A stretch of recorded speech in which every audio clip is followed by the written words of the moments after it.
Bueno, señor, la verdad es que esto ya me estuvieron diciendo aquí cuánto es que gana un senador. Me dicen que el senador gana 350 mil pesos. Entonces, en 4 años sería 16.800.000. Entonces, para usted gastar 37, y eso es poco, porque hay quienes gastan más de 50, tiene que venir una luz y decirle, despréndete de tu riqueza para que ayude a los demás. Es una manera rara, Claro.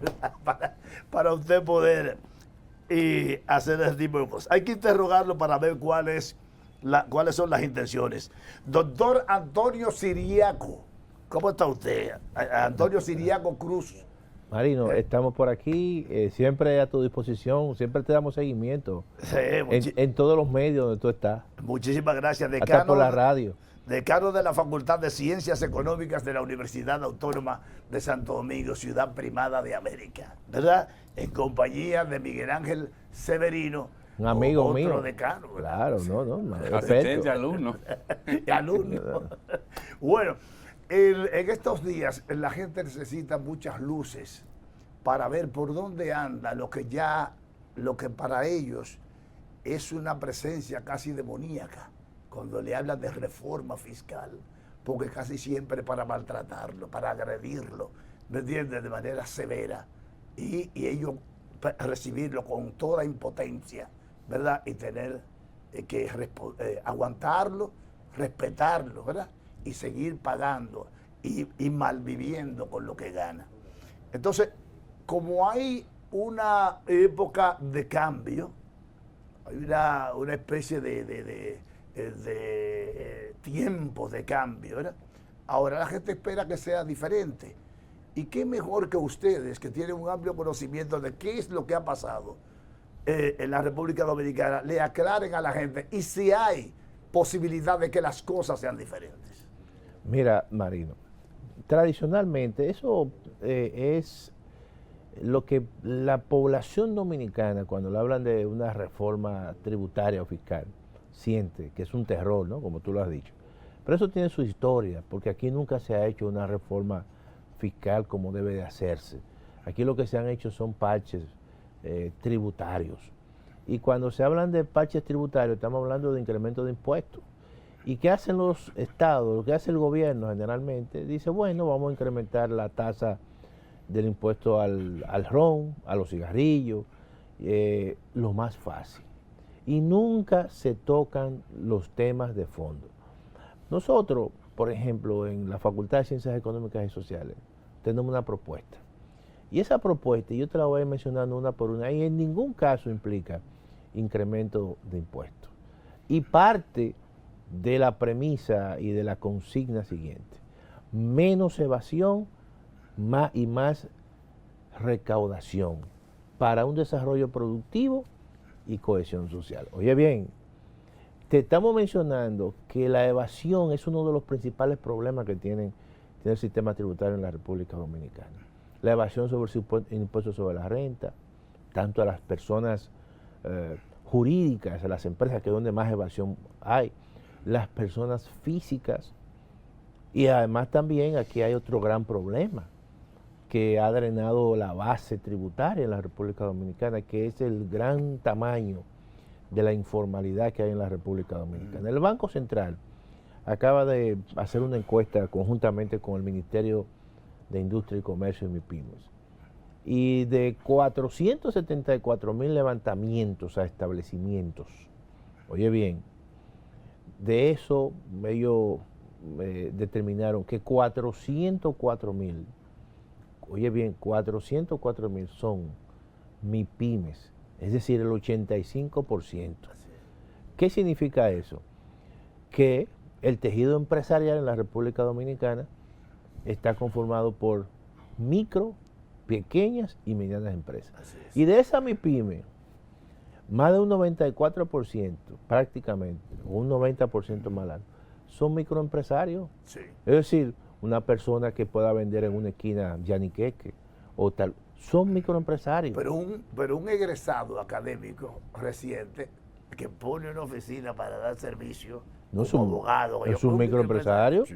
Claro, es una especie es un microempresario con un trabajador o un cuentapropista o dos. Sí, Entonces, ¿qué significa eso? Que el tejido empresarial en la República Dominicana no es de tamaño grande. Apenas el 1.2% de esos establecimientos y levantamientos comerciales son grandes empresas. Ahora, ¿tú sabes qué es lo peor de todo eso? Que de ese 85%, de esos 404,000 MIPYMES, el 85% es informal y apenas el 14% es formal, es decir, que está fuera del circuito. ¿Qué nosotros proponemos, por ejemplo, para que esos MIPYMES que están en la informalidad puedan ser informales? ¿Por qué no entran a la formalidad? Dicen, bueno, el sistema tributario en la República Dominicana es complejo. Nosotros proponemos un régimen simplificado, muy simplificado, que se llame monotributo. Es decir, una persona que esté allí sencillamente y sea un pequeño comerciante, tú vas a pagar un monto fijo, ¿verdad? Mensual. Sí. Y ese monto fijo incluye todos los pagos que tú puedas hacer. Seguridad social, Infotec, incluso la DGI le puede poner un monto razonable en función de su facturación, pero va a ser un monto fijo. Además, tú no vas a hacer una declaración anual. Sencillamente tú te registras en la DGI y te dan un RNC. Bueno, esa persona o ese pequeño negocio va a simplificar el proceso de pago, el que está formal.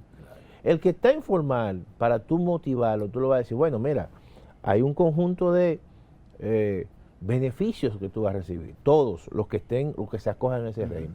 Vamos a hacer un programa de financiamiento barato, o sea, el crédito sea barato, no va a haber ningún tipo de penalización, va a haber una amnistía fiscal, todo eso, y así tú le das una serie de condiciones para que ese MIPYME, además tú lo incorpora una parte importante de las compras gubernamentales.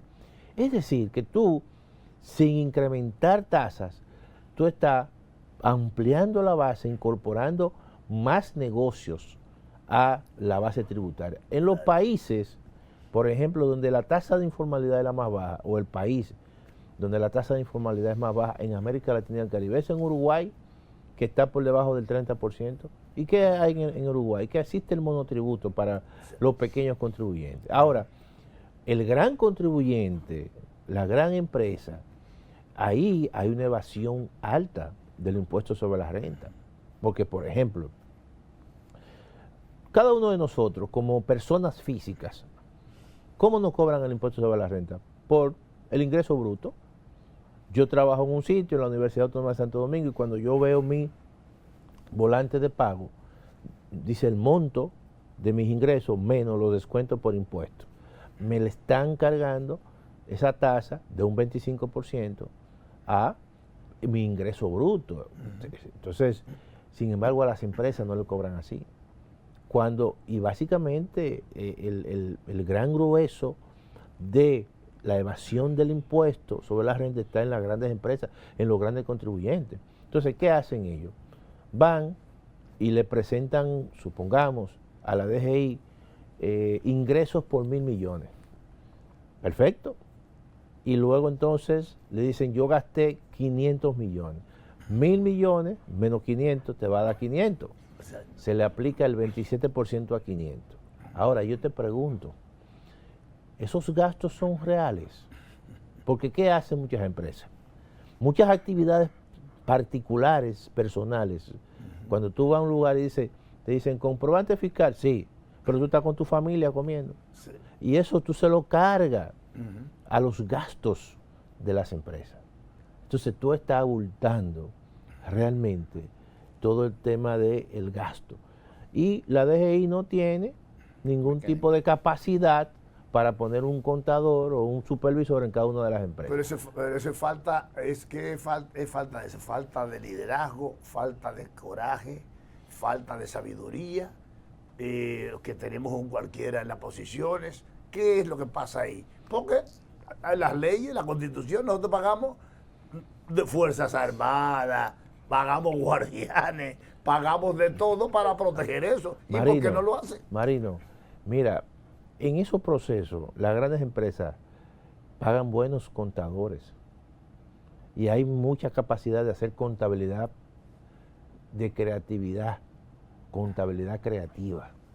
No es fácil. ¿Y el Estado no? El Estado tiene debilidades. Pero el Estado... Entonces, no puede pagarle a una persona. Si a qué le paga a una persona, no sé, $10,000 por hora, para poner un sueldo exorbitante, bro, el Estado dice, espérate, tráeme un suizo y pónmelo allá por fulano tal, que con eso voy yo a pagarle a él y me va a quedar unos cuartos a mí. Pero si son muchos suizos que hacen eso, que pertenecen a empresas transnacionales. Mira, te voy a dar un dato. Yo reviso constantemente las estadísticas tributarias. Las estadísticas tributarias, la DGI presenta estado financiero por sectores. A mí me llamaba la atención, y eso tú lo puedes ver, que el sector más dinámico de la economía dominicana, y todos sabemos que es el turismo, cuando se le presentaba los estados financieros a un grupo de hoteles, todos declaraban pérdida. Entonces, pero ¿cómo es posible que una cantidad importante de sectores más dinámicos de la economía, donde los presidentes de la República van cortando cintas cada rato y que presente pérdida, y nunca se iban del país? ¿Tú sabes qué ocurría en muchos casos? Que muchas partes de las operaciones de gastos de esos hoteles eran hoteles que estaban vinculantes con grandes cadenas. Y entonces era una contabilidad única. Por lo tanto, ahí hacían una especie de transferencia, como le llaman los contadores, de precio de transferencia. Es decir, las compañías, las cadenas de hoteles, su empresa matriz generaba gastos, muchas veces esos gastos se podían abultar y entonces aquí se lo presentaban a la DGI y como los gastos eran mayores que los ingresos daba pérdida. Entonces, ¿cómo tú le vas a pagar, verdad, impuestos si los impuestos son a la base de los beneficios o de la renta neta? Entonces, ¿qué nosotros proponemos en ese caso? Para el caso de las grandes empresas, no, tú no me vas a pagar ahora por la renta neta, es decir, por la diferencia entre los ingresos menos los gastos. Tú me vas a pagar ahora por el ingreso que tú obtienes. Y eso reduce de manera considerable. Oye bien, de un pequeño cambio que estamos haciendo, de la forma en la cual tú calculas los impuestos, de esa manera, entonces tú reduces al mínimo todo el tema de la evasión.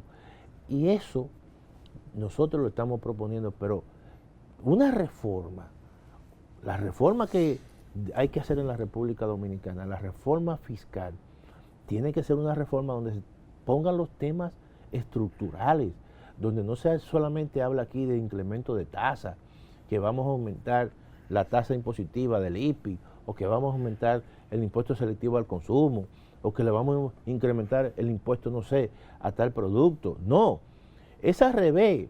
En el caso del ITEVI, que es quizás el impuesto más regresivo que tiene el sistema tributario en la República Dominicana, pero que lo mantienen porque es fácil para el Estado de administrar y recaudar, tú le bajas la tasa.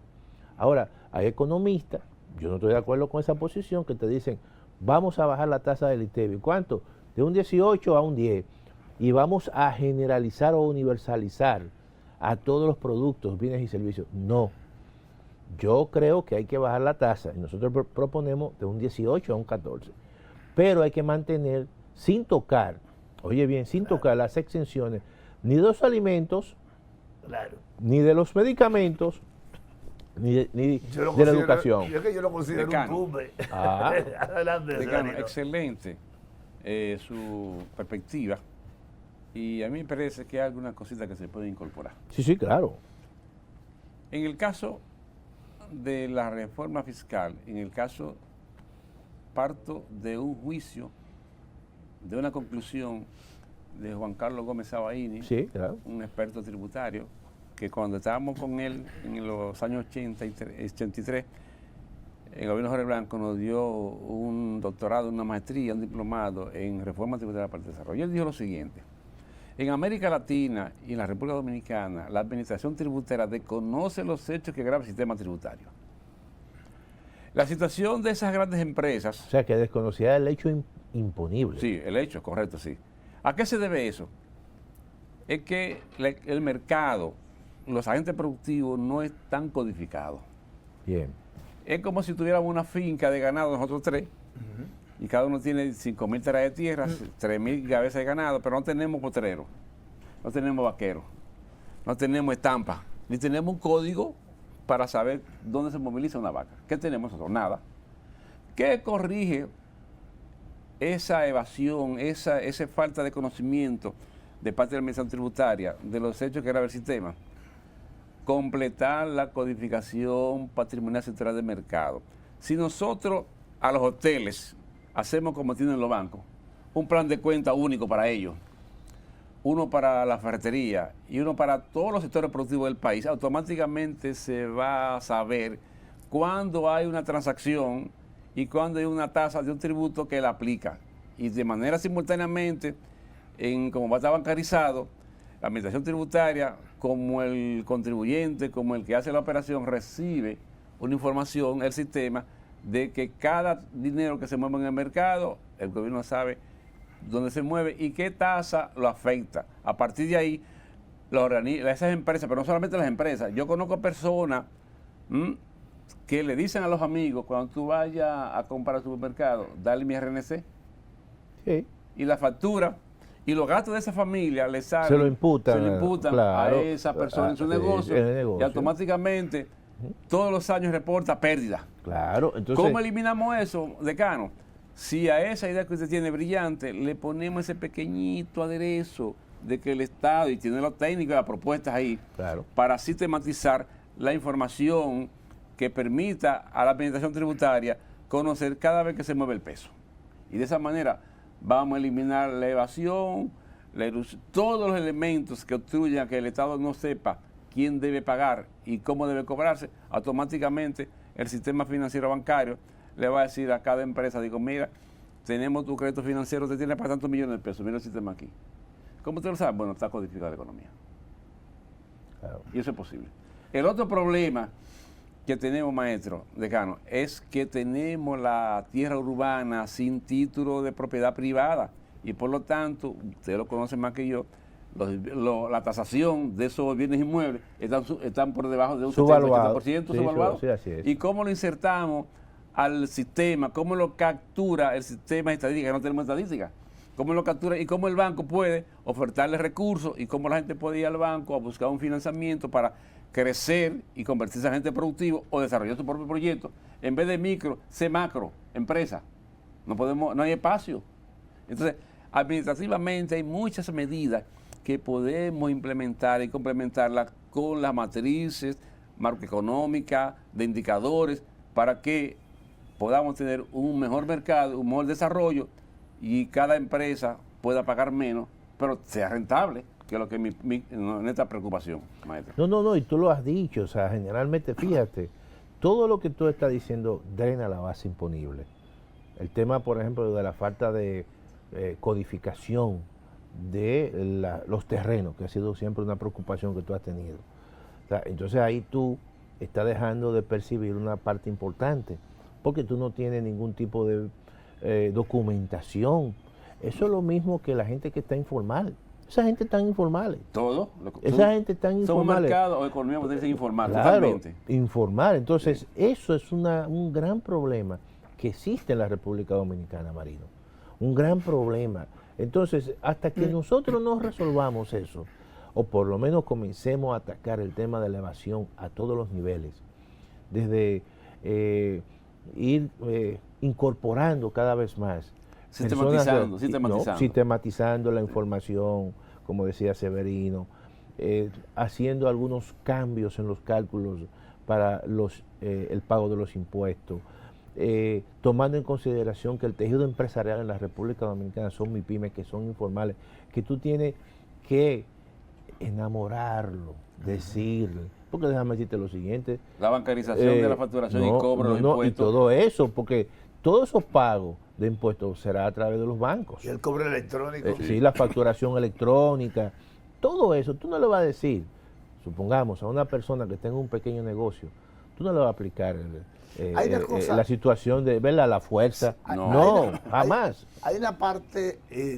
sumamente también interesante de poner en el tapete, y es que el país está en estado de emergencia, pero de extrema emergencia. En cuidado intensivo. No, pero una emergencia como si acabara de pasar un huracán como el huracán David. Correcto. ¿Y por qué yo digo caso extremo? Sencillo. Lo que pasa es que nos hemos acostumbrado a vivir así.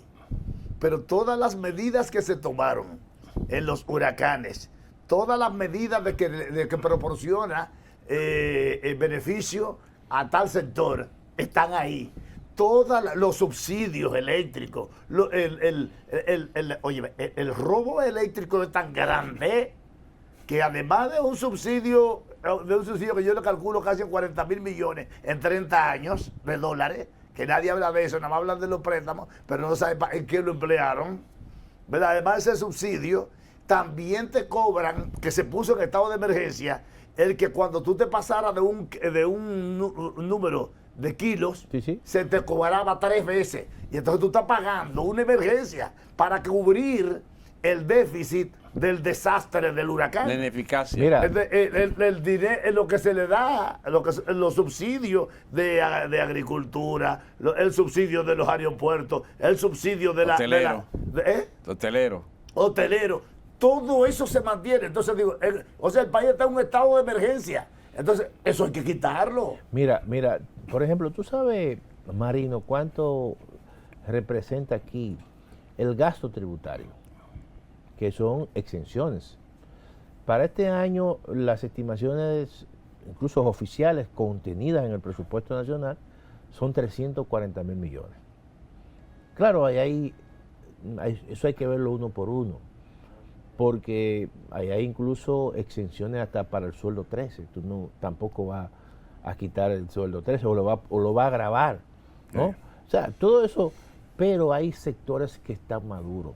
Maduro significa que desde los años 70 están recibiendo muchas exenciones. Sí. Yo te voy a hacer ¿sí? Viven de subsidios, la excepción y exoneración. Yo te voy a poner un ejemplo. Por ejemplo, el sector turismo en la República Dominicana tiene exenciones por 13.000 millones de pesos. Perfecto. Yo le pregunto y hacemos la reflexión. Si tú le quitas esas exenciones al turismo, ¿tú crees que el turismo se va a desplomar en la República Dominicana? No, claro que no. No. Claro que porque no. Tú sabes qué es lo que hace que el turista venga a la República Dominicana, al margen quizás de las condiciones que hay en términos de sus playas, sus paisajes, el clima, la gente. ¿Tú sabes qué es lo que hace? Que esto es muy barato para el turista. Esto es muy barato para el dominicano ausente. Sí. Es que tú le estás dando una rentabilidad de 60 por 1. Sí. Entonces... Es caro, el turismo pero además es de caro, eso, lo que tú planteabas ahorita. Para los residentes. Para aquí. nosotros, sí. que ganamos en pesos. Oh, pero tú sabes lo que tú das por $35. Una habitación. Claro. Mira, el negocio, entonces el mismo negocio redondo. Mientras exista eso, perdón, Severino, mientras exista eso, generalmente van a venir para acá. Por lo tanto, ¿tú sabes qué es lo que hace competitivo el turismo? El tipo de cambio. Sí. Entonces, si tú le quitas y le pones más o menos exenciones, no es verdad que ese sector va a ser tan, ¿verdad?, bollante o lo va a destruir. Jamás. Ahora, controla el Estado dominicano y el precio, porque le presentan también al Estado que este turista pagó $35 por noche. Porque lo contratan fuera. Los paquetes. Pero, y tú no sabes. Entonces, tú sabes que ahí ha habido muchos temas, de incluso de evasión. ¿Tú entiendes? Entonces, todo eso nosotros tenemos que comenzar a atacarlo. Porque te voy a decir pero existe también, pero tenemos que prepararlo. Es el blindaje para exceder los gastos. Claro. Severino. aumentar los gastos. Tenemos que prepararnos también, porque lo que pasa es que el gobierno cede al chantaje. Porque el chantaje te dice, como por ejemplo la energía eléctrica. La energía eléctrica hay que regalarle, por ejemplo, 1.500 millones de dólares, que no lo justifican en nada. Pero te dicen, mira, si tú no me das mi cuarto, te voy a pagar el país. Y como tu gente es bruta, tú sabes que te van a tumbar. Punto. Porque no va a haber forma de cómo hacerle entender a la gente que no, que debemos enfrentarlo para solucionar el problema de una vez. No, ellos te dicen, mira, somos una mafia, te vamos a pagar el país. ¿Estamos claros? Y si te pagamos el país por 2 días, tú estás quitado. Nunca debió Entonces, privatizarse la dame mi energía. cuarto. Nunca debió privatizar la energía, porque Claro. ese es un factor estratégico para el desarrollo. Claro. Y Mira, por ahí como tú planteas. Pero déjame decirte, Severino y Marino, el problema más fuerte dentro de esta reforma fiscal es el tema eléctrico. El tema eléctrico, ¿tú sabes cuánto tiene en el presupuesto de este año? Por lo menos las transferencias, lo presupuestado, que se le va a transferir al sector eléctrico, más de 86.000 millones de pesos. Estamos hablando de casi 1.400 o 500 dólares. Por eso, Millones de dólares. A 30 años, ¿cuánto hace? Se rompe la calculadora. Pero, un grupo de abusos Sí. que tiene adláteres y de cogecheques, andan por ahí por los medios, atacando a los gobiernos. Mira que se está endeudando, no sabiendo que es que los llaman y los chantajean para que se endeude, para que les regale ese dinero a esos grupos de mafia. Claro. Y entonces en los medios de comunicación hay quienes hacen el juego, y entonces en vez de para como obnubilar a la gente, para que no se dé cuenta en qué se gasta el dinero, cuál es la mafia criminal que hay gobernando el país, dirigiendo muchos sectores del país. Entonces, ¿el presidente qué tiene que hacer? No, porque los que mandan son ellos. Porque aquí el gobierno se trasladó a ese sector, se le dio la energía eléctrica, se le dio la producción nacional, se quitó. Y se le dio a ellos las importaciones. Se quitó el control de precios para el ciudadano, para que se joda. Óyeme, es una conspiración que se ha hecho, un crimen que se ha cometido en contra de esta sociedad, incalculable. Se le quitó el control de calidad. Sí. Se le quitó a la gente. Se le quitó la educación. Y ahí la doble. Todo se ha privatizado. Con todo el respeto que merece. Y como decía el usted. decano, parodiando en la metáfora, comparando con la doble tributación, hay el doble gasto. O sea, los gastos externos y los gastos internos se le suman, todos los gastos que tienen esas empresas a nivel internacional se le pasa por aquí. Pero no solamente eso, todo eso le está generando incluso a los sectores productivos aquí una especie de sobrecostos. Porque, en primer lugar, ¿eso quién lo paga? ¿Eso se paga? El Estado. Por ejemplo, aquí una empresa tiene que tener una pequeña plantita, por si acaso, o los servicios, por ejemplo, de agua no son suficientes. Todo eso genera mucha distorsión. O la energía solar. O la energía, no, y toda esa situación yo creo que hay que ponerlo ahora. En la agenda, en la mesa de trabajo. En la mesa de trabajo. De discusión. No, que esto no sea una simple reforma tributaria, pero también el Estado tiene que verse a sí mismo. El Estado tiene que generar un proceso de legitimidad en el sentido que, mira, también el Estado tiene sus distorsiones, ¿verdad? Y su mala práctica. Y su mala práctica. Claro. Tú dices, bueno, ¿cuántas instituciones hay para los fines de los programas sociales? Si hay 3 o 4 o 5, vamos a ponerle una sola. Todo eso son elementos que uno tiene que tomar en consideración, porque si no, entonces la gente no va a asumir este tipo de cosas. Bien. Aquí se puede hacer una gran reforma fiscal sin incremento, así como la gente piensa, de tasas impositivas. Aquí hay que hacer una gran reforma fiscal sobre la base de la evasión fiscal y de mejorar la calidad del gasto público. Decano, y tiene que hacerlo realmente el Estado. Decano, coincidimos en que se puede incrementar los ingresos públicos de manera extraordinaria, sin crear nuevos impuestos y sin aumentar la tasa de los tributos existentes y pudiendo bajar la tasa. Yo soy partidario, decano, de que el impuesto sobre la renta se baje un 13% y le demos un 5%. Y sistematizamos la facturación y recaudación y bancarizamos el cobro. Mira, en el caso del impuesto sobre la renta de las personas jurídicas o a las empresas, que es donde hay mucha evasión, hay una evasión ahí de un 62%. Esa forma de calcular las recaudaciones o los impuestos, de tú aplicar los impuestos, ese 27%, como nosotros planteamos, es decir, mira, no va a ser por la renta neta, o ¿verdad? Por los beneficios, sino va a ser por tus ingresos. Entonces el empresario va a decir, pero tú me estás aplicando un 27, eso es mucho.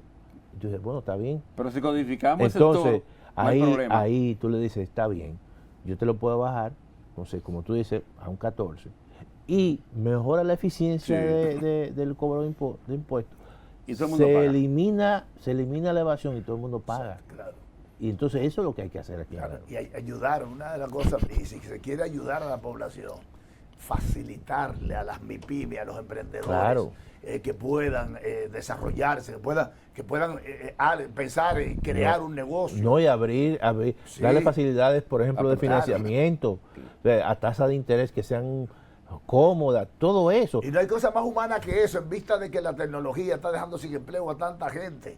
Y lo está poniendo, lo está dejando a su suerte. Así es. Entonces, libérenle las calles, las rutas, el Claro, camino, claro. para que puedan seguirse, que no sean tan escabrosos. Claro. ¿Verdad? Entonces, yo creo que hay una gran oportunidad en el sentido siguiente. ¿Tú sabes por qué?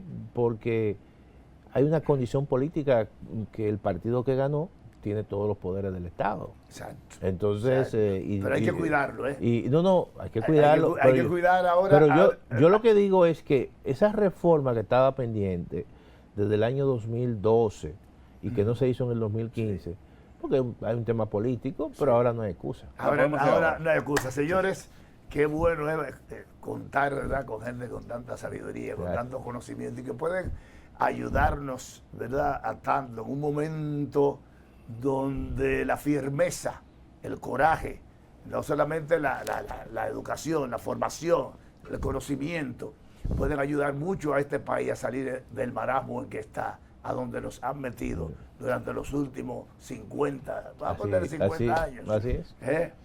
Doctor Antonio Siriaco Cruz, Amigo tuyo. licenciado Miguel Ángel Severino. Muchísimas gracias. Señores, hasta aquí, Prime Time.